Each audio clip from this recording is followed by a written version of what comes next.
दोस्तों, आज हम बताने वाले हैं बुद्धिमान व्यक्ति की 10 बातें। बुद्धिमान व्यक्ति लोगों की बातों के झांसा में नहीं आते। ज्ञान किताबों में लिखा जाता है, लेकिन बुद्धिमत्ता जीवन में जी जाती है। ये कहानी है अनिरुद्ध की, जो एक साधारण गांव का लड़का था, लेकिन अपनी सोच और कर्मों से उसने लोगों को दिखा दिया कि बुद्धिमान व्यक्ति किन 10 बातों से पहचाना जाता है। गांव का आंगन, कच्ची जमीन, मिट्टी की खुशबू।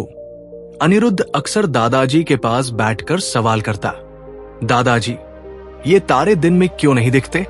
बेटा, क्योंकि सूरज की रोशनी में उनकी चमक दब जाती है। एक और दिन मां खाना बना रही थी। अनिरुद्ध बोला, मां, अगर आग इतनी खतरनाक है तो लोग इसके पास क्यों जाते हैं? मां मुस्कुराई, क्योंकि वही खतरनाक चीज हमें रोटी भी देती है। गांव वाले कहते, ये लड़का बड़ा होकर पंडित बनेगा, लेकिन दादाजी कहते, नहीं, ये जीवन को समझेगा। मास्टर जी ने क्लास में पूछा, बच्चों, पेड़ हमें क्या देता है? सबने कहा, फल, फूल, लकड़ी। अनिरुद्ध बोला, पेड़ हमें छाया भी देता है और धैर्य भी। धैर्य? मास्टर जी ने हैरानी से पूछा, हाँ गुरुजी, बीज से पेड़ बनने में सालों लगते हैं। पेड़ हमें सिखाता है कि जल्दीबाजी में फल नहीं मिलता। पूरी क्लास हंस पड़ी। मास्टर जी की आंखों में चमक आ गई। ये लड़का समझ से पढ़ता है, रट कर नहीं। बरसात के दिनों में गंगा उफान पर थी। पानी गांव में घुस आया।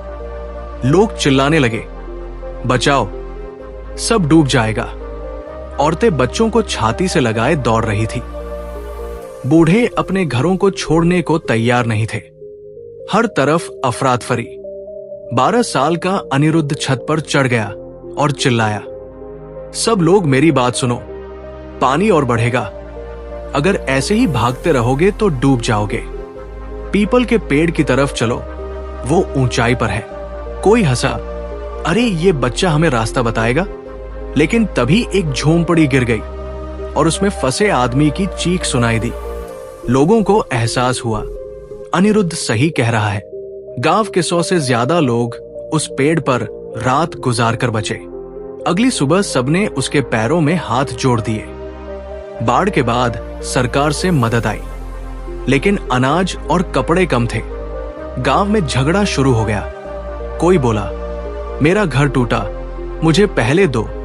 दूसरा बोला, मैं बूढ़ा हूं, मुझे पहले दो। अनिरुद्ध ने सबको पंचायत में बुलाया। वो हर किसी की बात ध्यान से सुनता रहा।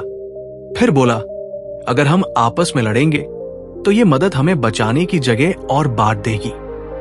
हमें बारी बारी से लेना होगा। सब चुप हो गए। धीरे धीरे सबने उसकी बात मान ली। मदद बांटी जा रही थी। कुछ लोग चोरी छिपे दोगुना अनाज ले रहे थे। अनिरुद्ध ने सबके सामने कहा, अगर हम झूठ करेंगे तो ये अनाज हमें जिंदा रखने की बजाय दुश्मन बना देगा। ईमानदारी से बांटेंगे तभी सबको मिलेगा। लोग शर्मिंदा होकर चोरी किया सामान लौटा लाए। अनिरुद्ध आगे पढ़ाई करने शहर गया। वहां हॉस्टल छोटा था, पैसे भी कम थे। वो दिन में क्लास करता और रात को ट्यूशन पढ़ाकर पैसे कमाता। दोस्तों ने पूछा, तुम्हें थकान नहीं होती? वो मुस्कुराया, थकान तब होती है जब काम का मकसद ना हो। मेरा मकसद है सीखना और आगे बढ़ना। एक दिन उसने देखा, झुग्गी के बच्चे नंगे पांव कूड़े में खेल रहे हैं। उसका दिल कांप गया।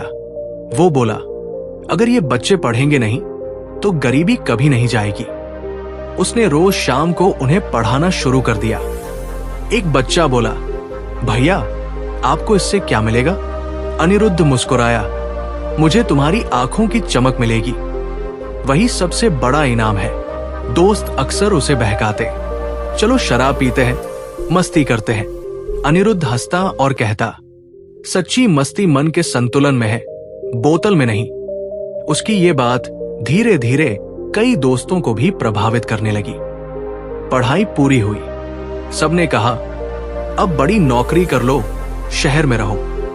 लेकिन अनिरुद्ध ने गांव लौटने का निर्णय लिया। गांव वाले हंस पड़े, इतनी पढ़ाई करके फिर गांव? ये तो बेवकूफी है। अनिरुद्ध बोला, अगर मैं अकेला नौकरी करूंगा तो सिर्फ मेरा घर बदलेगा, लेकिन अगर मैं गांव में स्कूल खोलूंगा तो 100 घर बदलेंगे। वो स्कूल खोलने में जुट गया। धीरे धीरे गांव का स्कूल बच्चों से भर गया। कुछ बच्चे आगे चलकर डॉक्टर बने, कोई इंजीनियर, कोई अध्यापक। गांव बदलने लगा। एक दिन उसका पहला छात्र रमेश डॉक्टर बनकर लौटा। उसने अनिरुद्ध के पैरों में झुककर कहा, गुरुजी, अगर आप न होते तो मैं मजदूर होता। आपने मुझे इंसान बनाया।